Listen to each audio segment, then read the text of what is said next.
সময় আমাদের এই সমাবেশের কাজ চলছে।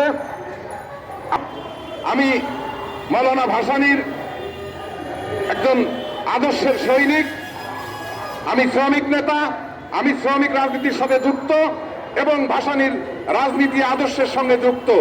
সংগ্রামী বন্ধুগণ, আপনারা জানেন বাংলাদেশের আজকে 54 বছর বয়স অতিবাহিত হতে চলছে, কিন্তু এই দেশের যে শাসক গোষ্ঠী দীর্ঘ সময় ধরে রাষ্ট্র সরকার ক্ষমতা পরিচালনা করেছে, কিন্তু বন্ধুগণ আসলে রাষ্ট্রের যে সংখ্যাগরিষ্ঠ মানুষ, সেই সংখ্যাগরিষ্ঠ মানুষের মধ্যে কৃষক এবং শ্রমিক হচ্ছে সংখ্যাগরিষ্ঠ।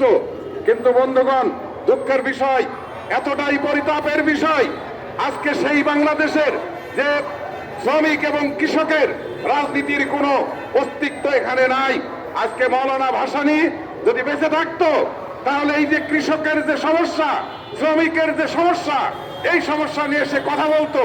আজকে সেই কথাই বলছে ভাসানী অনুসারী পরিষদ, মাওলানা ভাসানীর উত্তরসূরি, মাওলানা ভাসানীর একান্ত অনগত্য সৈনিক শেখ রফিকুল ইসলাম বাবলু, নুরুজ্জামান হীরা এবং জামিল আহমেদ সাহেব, আরিফুর রহমান সাহেব এবং আমাদের নারী নেত্রী এবং আমাদের সাংস্কৃতিক সংগঠন সর্বস্তরের জনগণকে সামনে নিয়ে আমরা আগামী দিনে শ্রমিক কৃষক মেহনতি মানুষের রাষ্ট্র সরকার সংবিধান প্রতিষ্ঠিত করবার যে সংগ্রাম, সেই সংগ্রামকে জোরদার করব।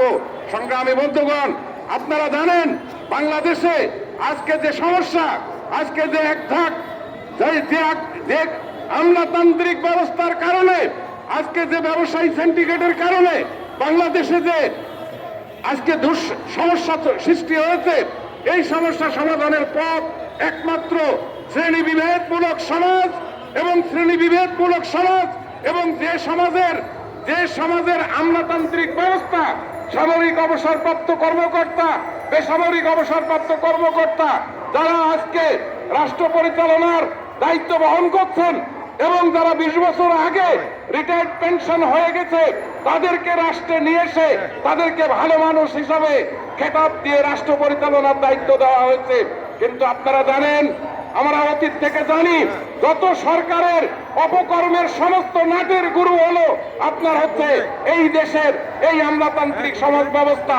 এদের বিরুদ্ধে শ্রেণী সংগ্রাম এবং উচ্ছেদমূলক ব্যবস্থা গ্রহণ না করা পর্যন্ত বাংলাদেশের শ্রমিক কৃষকের রাষ্ট্র সরকার সংবিধান প্রতিষ্ঠিত হবে না।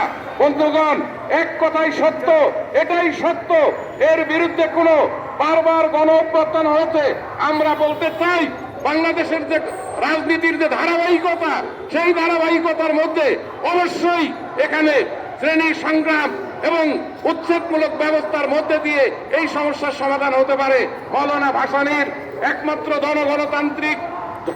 জনগণতান্ত্রিক বিপ্লব এবং জনগণের মধ্যে দিয়ে যে গণতান্ত্রিক সরকার প্রতিষ্ঠিত হবে, সেই সরকারই পারবে এই সমস্যার সমাধান করতে। সবাইকে ধন্যবাদ।